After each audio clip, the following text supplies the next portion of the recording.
never slow up, no I don't take shit. I got no love for the fakeness. If you wanna play tough and wanna hate this, I'll always show up. I don't ever slow up, no I don't take shit. I got no love for the fakeness. If you wanna play tough and wanna hate this, I'll always show up and make a statement. I don't ever slow up, no I don't take shit. I got no love for the fakeness. If you wanna play tough and wanna hate this, I'll always show up and make a statement. Everything I do so instinctive and so passionate. Every word I move so descriptive like an adjective. I got a vendetta against people who patented being negative when you should be getting after it.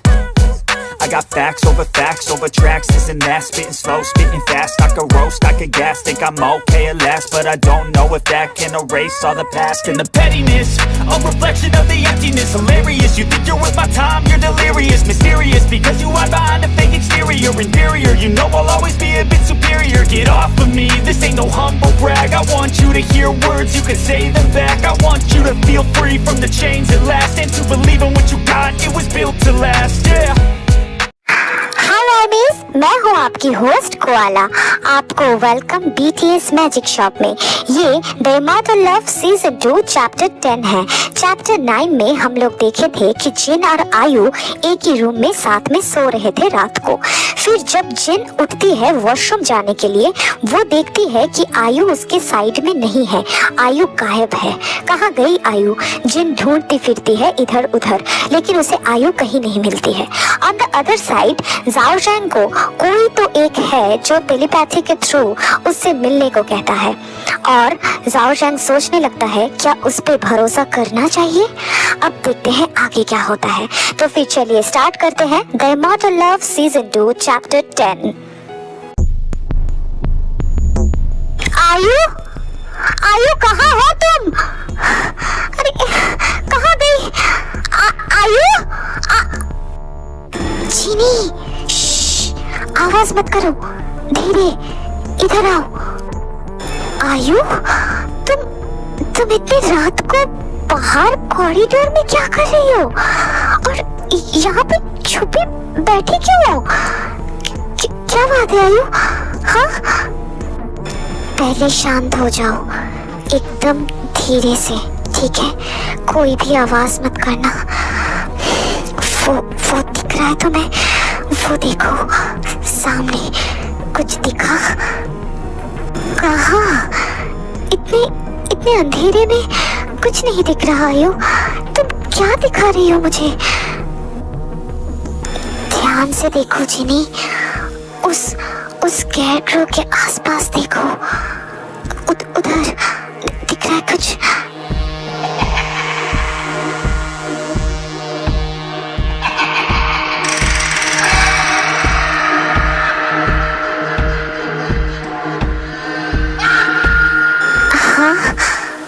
वो सब छोटी छोटी shadows है ना? वो सब वहाँ पे क्या कर रहे हैं? वो सब छोटे शैडोज नहीं हैं, छोटे बच्चे हैं। ध्यान से सुनो उन्हें। तुम्हें उन लोगों का गिगल सुनाई दे रहा है? मैं सो चुकी थी, इनकी इस गिगल्स के साउंड से ही मैं उठ गई और साउंड का पीछा किया तो मैं यहाँ पे आके पहुंची, और उसके बाद ये दिखा मुझे। बच्चे? लेकिन आयु, इस वाटर बेंडर बेस में एक भी बच्ची को मैंने अभी तक नहीं देखा। तो फिर ये सब आए कहाँ से? वही तो चीनी, ये लोग कहाँ से आए मुझे कुछ समझ में नहीं आ रहा। अचानक से मानो जमीन से अचानक से सामने आ गए। आयु, तुम एक काम करो, हॉबी को कॉल करो। वो एक सूटसायर है। इस अर्थ का हर एक लैंड, किंग्स, क्वींस, हर चीज का हिस्ट्री का नॉलेज उसके पास है। उससे पूछो इस लैंड पे वाटर बेंडर बेस होने से पहले क्या था इस जगह का हिस्ट्री। यहाँ पे किसी ने भी हमें इस लैंड के हिस्ट्री के बारे में कोई भी कुछ नहीं बता पाया। हमें यहाँ का मिस्ट्री सॉल्व करने से पहले यहाँ की हिस्ट्री के बारे में जानना जरूरी है, वरना हम इस पजल को सॉल्व नहीं कर पाएंगे। ये बच्चे कहाँ से आए और वो डरावने स्कैरक्रो के आसपास वो लोग क्यों घूम रहे हैं? कौन है ये सारे बच्चे और इतने रात को ऐसे अचानक? हाँ, नहीं आयु, लेट मत करो, कॉल करो हॉबी को। हाँ जीनी, तुमने बिल्कुल सही कहा, लेकिन कॉल करने से पहले हमें हमारे रूम में वापस जाना पड़ेगा। यहाँ पे हम ज़्यादा देर तक खड़े नहीं रह सकते, वरना वो हमें देख लेंगे। चलो जीनी, चलो पहले रूम में चलते हैं। इसके बाद जिन और आयु छुप छुप के कॉरिडोर से अपने रूम में वापस आते हैं। रूम में वापस आते ही आयु हॉबी को कॉल करती है। ह्योंग, मेरा पैकिंग कंप्लीट हो गया है, आपका हुआ? मेरा भी ऑलमोस्ट हो ही गया है, बस कुछ और सामान। हाँ, इतने रात को आयु का कॉल? क्या बात है? कोई मुसीबत में तो नहीं पड़ गए ना दोनों? पहले कॉल तो रिसीव करो हॉबी, तब तो पता चलेगा। हाँ, आपने सही कहा। वेट, आयु क्या बात है इतने रात को? हॉबी पहले शांत, पहले मेरा बात सुनो। हमें तुमसे एक इंफॉर्मेशन चाहिए। क्या बात है आयु? वहाँ पे सब कुछ ठीक तो है ना? नहीं हॉबी, कुछ भी ठीक नहीं है। पहले मेरा बात पूरा सुनो। इसके बाद आयु वाटर बेंडर बेस में पहुंचने से लेकर अभी तक का रात का हर एक इंसिडेंस, हर चीज बारीकी से एक्सप्लेन करती है हॉबी को। तो अब समझ में आया हॉबी, मैं क्यों कह रही थी पहले मेरा बात सुनो? पता नहीं हॉबी, मुझे कुछ समझ में नहीं आ रहा। तुम ही बताओ, इस लैंड का हिस्ट्री क्या है? रिवर साइड वैली ना? वेट, थोड़ा सा सोचने दो मुझे। यहाँ पे शायद उस रिवर वैली के ऊपर कुछ ना कुछ बुक्स मिल जाएगा। थोड़ा सा होल्ड करो आयु, ओके?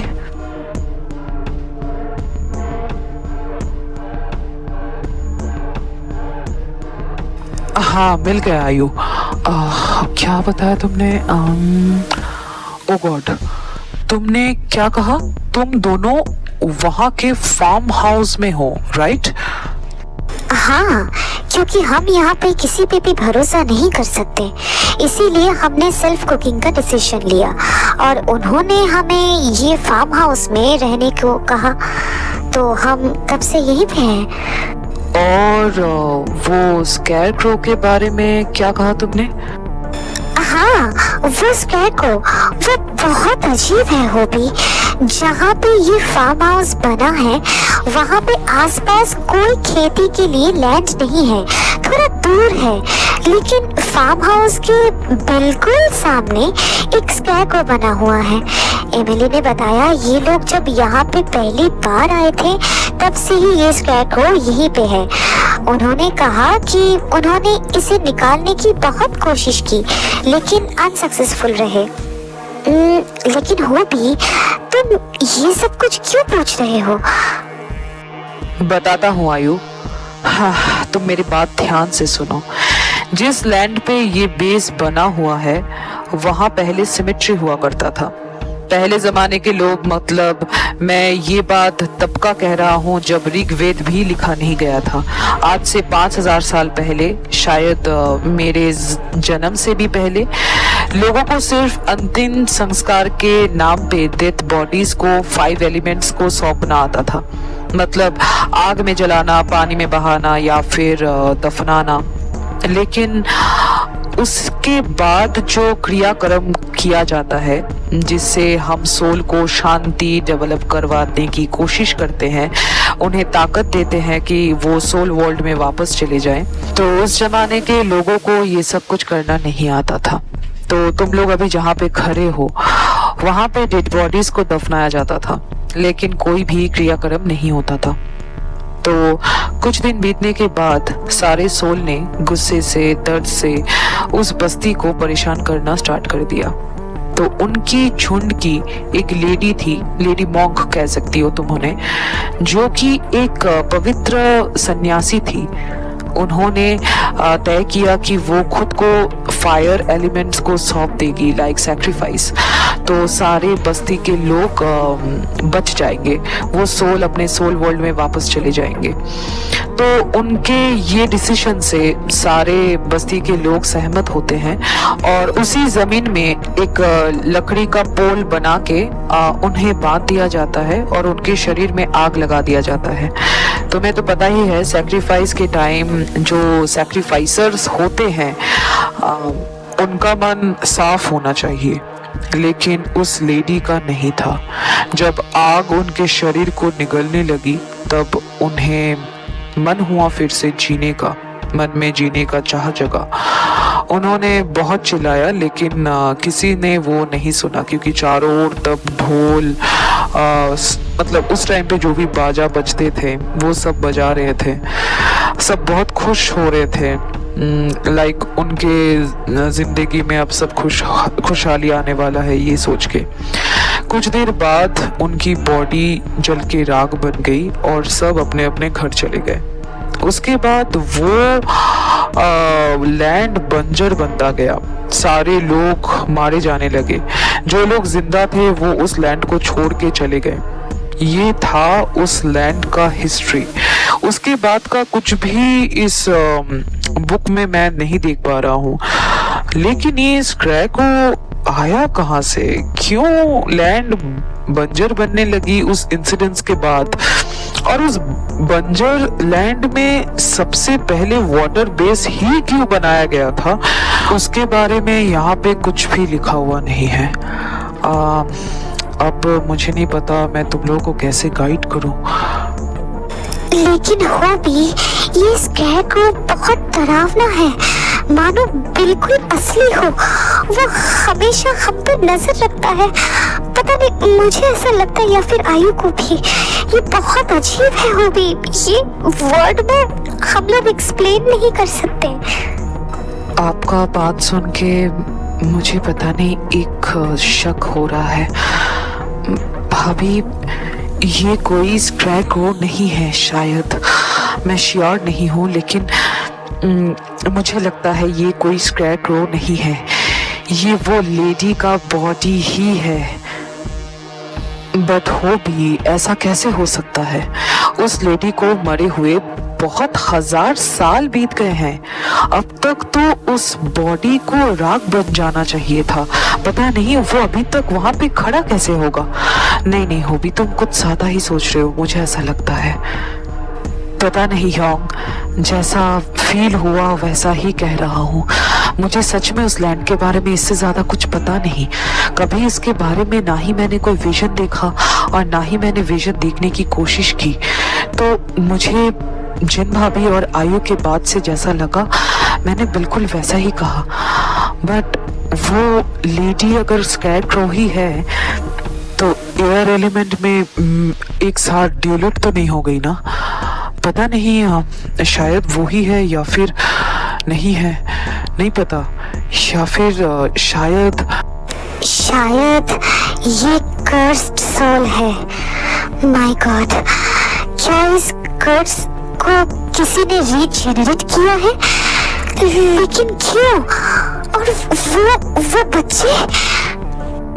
वो मुझे नहीं पता भाभी। तो फिर पता हम लगाएंगे। चिंता मत करो हमारी, हम कुछ ना कुछ कर ही लेंगे। अभी फोन रखती हूँ, सोचना पड़ेगा। ठीक है? ठीक है जीनी, लेकिन संभाल के, ठीक है?